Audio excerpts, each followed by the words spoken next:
예수님의 눈으로. 앨런 에임스의 영적 기록. 1996년 12월 8일. 베드로의 상처를 치료하고 난 후 우리는 다음 마을을 향해 계속 걸어갔다. 구부러진 어느 길목을 돌아가자 사람들이 길가에 모여 있는 것이 보였다. 시몬이 사람들에게 가서 물었다. 무슨 일이 있습니까? 왜들 여기에 이렇게 많이 모여 있는 겁니까? 그곳에는 약 50명쯤 되는 사람들이 서 있었는데 그중 한 남자가 대답했다.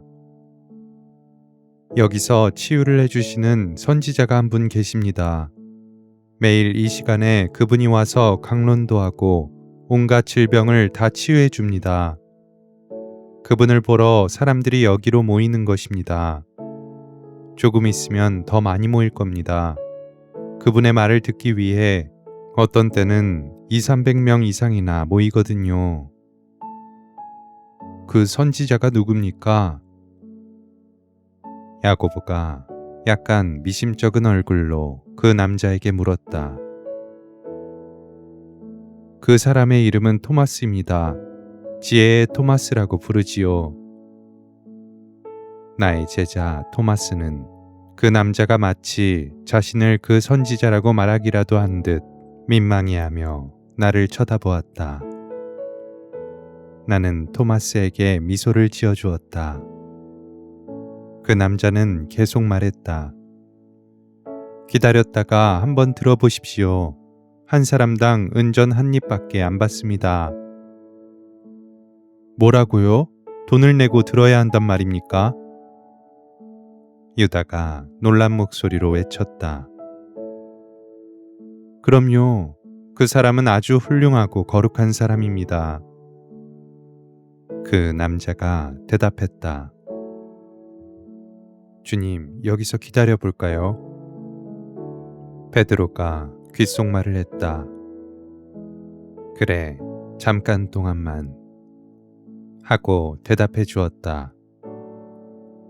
시간이 갈수록 점점 더 많은 사람들이 모여들어 지혜의 토마스라는 사람을 기다리고 있었는데 어떤 남자 둘이서 군중들 사이를 돌아다니며 돈을 거두고 있었다. 유다가 나에게 와서 말했다. 주님, 우리도 저렇게 해야 할까 봅니다. 저것 보십시오. 돈을 얼마나 많이 거두고 있습니까? 나는 아무 말도 하지 않고 유다를 쳐다보며 미소만 지었다. 마침내 지혜의 토마스가 작은 바위 위에 올라서서 말하기 시작했다. 여러분들, 오늘 이렇게 와주어서 감사합니다. 집으로 돌아가면 여러분의 친구와 가족들에게 내가 어디에 있다는 것을 알려줘서 그들도 축복을 받게 해주시기 바랍니다. 오늘은 집으로 가는 길에 돈주머니를 준 어떤 남자의 이야기를 하겠습니다. 그 사람이 길에서 돈주머니를 주워 열어보니 불쌍한 자기 가족들을 적어도 1년 동안은 먹여 살릴 수 있을 만한 큰 돈이 들어 있었습니다. 그는 그 돈을 자기가 가질 것인지 아니면 성전에 바칠 것인지 혹은 돈의 주인을 찾아서 돌려줄 것인지를 생각하며 망설였습니다. 어떻게 하는 것이 옳은지를 결정하지 못한 채 마음의 갈등을 느꼈습니다. 그러다가 불쌍한 자기 가족들을 생각하며 결국은 자기가 돈을 가지기로 했습니다. 그리고 성전 옆을 지나가다가 성전 안에 들어가서 11조를 냈습니다. 하느님께 바쳐야 할 돈을 내고 나니 그는 기분이 좋았습니다. 그는 집으로 가서 남은 돈으로 가족을 부양하고 풍족한 생활을 할 수 있었습니다. 몇 주가 지난 후 그가 성전에 바친 11조 때문에 성전 안에서 자기 위치가 올라간 것을 알았습니다. 그리고 사제들과 사제 보좌관들이 그의 새 친구들이 되었습니다. 생활이 나아지고 운이 점점 더 좋아지더니 사회에 훌륭한 사람으로 받들어지게 되었습니다. 그 모든 것은 하느님께 바쳐야 할 돈을 바쳤기 때문이었습니다. 여러분도 마찬가지입니다. 하느님의 일을 하는 사람들에게 돈을 많이 내면 낼수록 그만큼 많이 되돌려 받게 될 것입니다. 너그러운 마음으로 내십시오. 그러면 하느님께서도 여러분에게 너그러우실 것입니다. 하느님께 푸짐하게 드리지 않으면서 어떻게 치유의 은사를 하느님께 간청할 수 있겠습니까? 그가 연설을 마치자 군중들은 마치 최면술에 걸린 사람들 같이 광란하였다. 사람들은 그를 향해 돈을 마구 던지며 소리쳤다. 나를 치유해 주십시오. 하느님께 선물을 드립니다. 치유해 주십시오. 지혜의 토마스는 돈을 던지거나 돈을 바치는 사람들에게 가서 그들을 만지며 말했다. 하느님의 이름으로 당신을 치유하노니 자만심을 버리고 하느님의 치유를 받아라. 하느님께 너그럽게 바치고 그리고 하느님의 너그러우심을 받아라. 지혜의 토마스가 사람들 사이를 걸어가자 사람들은 열광적으로 날뛰었다. 베드로가 옆에서 말했다. 주님, 이건 옳은 모습이 아닌 것 같습니다. 그렇다, 베드로. 이것은 옳지 못한 것이다. 하고 베드로에게 대답한 후 나는 지혜의 토마스 쪽으로 발걸음을 향했다. 지혜의 토마스는 내게 손을 뻗치며 크게 소리쳤다. 치유를 받고 싶은가? 자, 그러면 하느님께 바쳐야 할 것을 바쳐라. 그리고 치유를 받아라. 그러다가 지혜의 토마스가 내 눈을 빤히 들여다보더니 굳어버린 듯 꼼짝을 하지 않았다. 군중들은 잠잠해졌다. 지혜의 토마스가 내게 물었다. 당신은 누구십니까? 나는 진리이다. 허위의 사슬을 깨뜨리고 악마의 거짓을 폭로하며 옳지 못한 모든 것을 쳐부수는 진리이다. 무슨 말씀이신지요? 지혜의 토마스가 작은 소리로 중얼거렸다. 너의 마음속을 살펴보아라. 그러면 내가 무슨 말을 하는지 알 수 있을 것이다. 너로 하여금 하느님의 자식들을 하느님으로부터 멀어지게 하여 이기심과 죄악 속에 빠지도록 조종하고 있는 것이 누구인지 너는 알 것이다. 나는 분명하게 말했다. 이 사람을 쫓아내라. 지혜의 토마스는 나를 가리키며 군중들을 선동하며 외쳤다. 군중들은 침묵 속에서 지켜보고 있었다. 지혜의 토마스는 얼굴을 찡그리며 나는 당신을 알아요. 하고는 나를 욕하기 시작했다. 내가 명하노니 이 사람한테서 나가거라. 악마야, 사라져라. 나의 명령을 듣고 지혜의 토마스는 찢어지는 절규와 함께 땅에 쓰러져 입에 거품을 물고 몸을 뒤틀었다. 그러다가 살려주십시오, 살려주십시오 하는 목소리가 점점 희미해지며 바람 속으로 사라지고 난 후 지혜의 토마스가 정신을 차렸다. 나는 군중을 향해 입을 열었다. 이 사람은 마귀가 들렸던 사람입니다.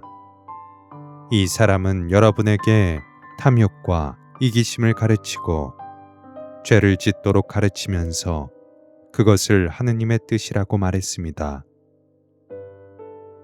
이 사람이 하는 말을 귀담아 들은 여러분은 얼마나 어리석었습니까? 하느님께서는 오직 여러분의 사랑을 원하시고 여러분이 하느님의 계명에 순명하고 이웃을 사랑하기를 원하십니다. 하느님께서는 당신의 사랑과 치유에 대한 대가를 바라시지 않습니다. 여러분이 성전의 앞자리에 앉거나 뒷자리에 앉는 것을 상관하지 않으시고 사제나 성전 종사자들의 눈에 들든 말든 상관하지 않으십니다. 중요한 것은 여러분이 오직 하느님의 눈에 드느냐 하는 것입니다. 마귀가 여러분을 얼마나 쉽게 속여 넘기는지 아십시오. 마귀는 여러분이 악을 선으로 잘못 보게까지 합니다. 하느님의 말씀을 선포한다는 사람들의 말을 들을 때 조심하십시오. 그들이 어떤 보상을 바라거나 여러분으로 하여금 다른 사람 생각은 말고 오직 여러분 자신만 생각하게 하거나 여러분이 사회의 어떤 계급에 속해 있느냐가 하느님께 중요하다고 가르치거나 하느님께서 여러분에게 어떤 대가를 요구하신다고 말한다면 그들은 하느님의 말씀을 가르치는 것이 아니고 그들 자신의 말을 가르친다는 것을 명심하십시오. 그런 사람들은 이 사람처럼 마귀가 그들의 영혼에 들어있다는 것을 아십시오. 마귀는 열심한 교우까지도 유혹하고 속일 수 있습니다. 오늘 여러분이 목격한 일을 잊지 말고 마귀가 여러분을 얼마나 혼동시켰는지 기억하십시오. 지혜의 토마스가 내 앞에 무릎을 꿇고 말했다. 어떻게 된 영문인지 알 수가 없습니다. 제가 왜 여기에 와 있습니까? 나는 손을 그의 머리 위에 얹고 말했다. 너는 이제 다 나았으니 가족들이 있는 집으로 돌아가거라. 지혜의 토마스는 더 이상 교만하고 억센 남자가 아니었고 아주 온순해졌다. 그 사람 안에 들어있던 마귀가 떠났고 원래의 자신으로 돌아온 것이다. 그렇지만 저 사람이 많은 사람들을 치유했습니다. 군중 속에서 한 사람이 소리쳤다. 마귀도 치유할 힘이 있습니다. 그러나 그것은 거짓된 치유이기 때문에 오래가지 않습니다. 그런 치유는 여러분에게 준 죄악스러운 가르침을 감추기 위한 것입니다. 그래서 사람들은 기적을 눈으로 보게 되지만 그것은 기적이 아니고 사람들을 하느님으로부터 멀리하기 위한 속임수에 불과한 것입니다. 악마는 많은 것을 할 수 있는 힘이 있지만 결코 하느님을 능가하지 못하고 하느님의 사랑 안에 있는 영혼을 파괴하지 못합니다. 나의 대답을 듣고 군중들이 지혜의 토마스를 향해 소리쳤다. 저놈을 돌로 쳐 죽여라. 저놈은 분명 마귀다. 나는 손을 들어 올리고 군중을 진정시키며 말했다. 이 사람 안에 마귀가 있었습니다. 그러나 이제는 마귀가 떠났습니다. 이 사람이 그동안 내적으로 겪어야 했던 힘든 싸움만으로도 충분히 벌을 치렀고 이제는 그 억압에서 풀려났습니다. 이 사람의 목숨을 빼앗으면 여러분 자신의 죄의 사슬에 묶이게 될 것입니다. 군중이 조용해지자 다시 타일렀다. 집으로 돌아가십시오. 그리고 앞으로는 무엇을 듣고 누구의 말을 들을 것인지 주의하십시오. 하느님께서 여러분을 사랑하시고 용서해 주고 싶어 하시며 여러분도 다른 사람을 용서해 주기를 원하신다는 것을 기억하십시오. 이것을 가슴에 새겨두면 여러분은 옳고 그른 것을 알 수 있게 될 것입니다. 사람들이 뿔뿔이 흩어져 떠난 후에도 지혜의 토마스만은 여전히 남아 있었다. 꿈을 꾼 것만 같습니다. 악몽을 말입니다. 이제는 악몽이 끝났으니 하느님께 감사할 뿐입니다. 집으로 돌아가거라. 너의 식구들이 너를 보고 싶어 하니 돌아가거라. 너를 사랑하는 식구들이 집에서 기다리고 있다. 하고 내가 말했다. 네, 가겠습니다. 그 악몽이 시작된 후로 식구들을 떠난 지가 아주 오래되었습니다. 감사합니다. 정말 감사합니다. 그는 내 손에 입을 맞추며 고마워했다. 지혜의 토마스가 떠난 다음 베드로가 나에게 와서 물었다. 속임수를 당하고 있다는 것을 사람들이 왜 깨닫지 못했을까요? 토마스가 한 말은 모두 재물과 돈에 관한 것이었고 사람들에게 돈을 달라고 한 것뿐이었는데 사람들이 왜 그것을 알아채지 못했을까요? 왜냐하면 그들은 무엇인가를 믿고 싶었고 치유되고 싶었기 때문이다.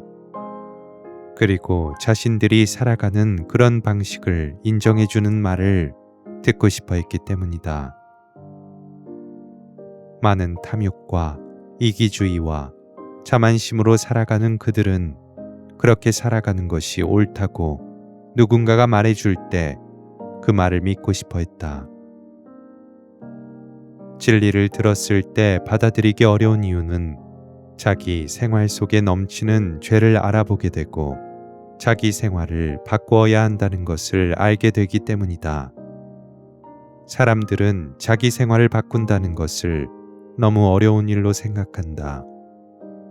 그래서 자기한테 적당하다고 생각되는 말과 불편하게 느껴지지 않는 말과 네가 살고 싶은 대로 살아라 하는 말만을 잘 받아들이게 된다. 그것이 바로 마귀의 속임수인 것이다. 나의 설명을 듣고 제자들은 다들 고개를 끄덕이며 동의하였지만 유다만은 군중이 얼마나 돈을 많이 바쳤는지에 대해서 생각하고 있었다. 유다야, 조심하지 않으면 탐욕의 죄가 너의 영혼을 파괴시킬 수 있다. 하고 충고하였지만 유다는 네, 주님 하고 건성으로만 대답하고 귀담아 듣지 않았다.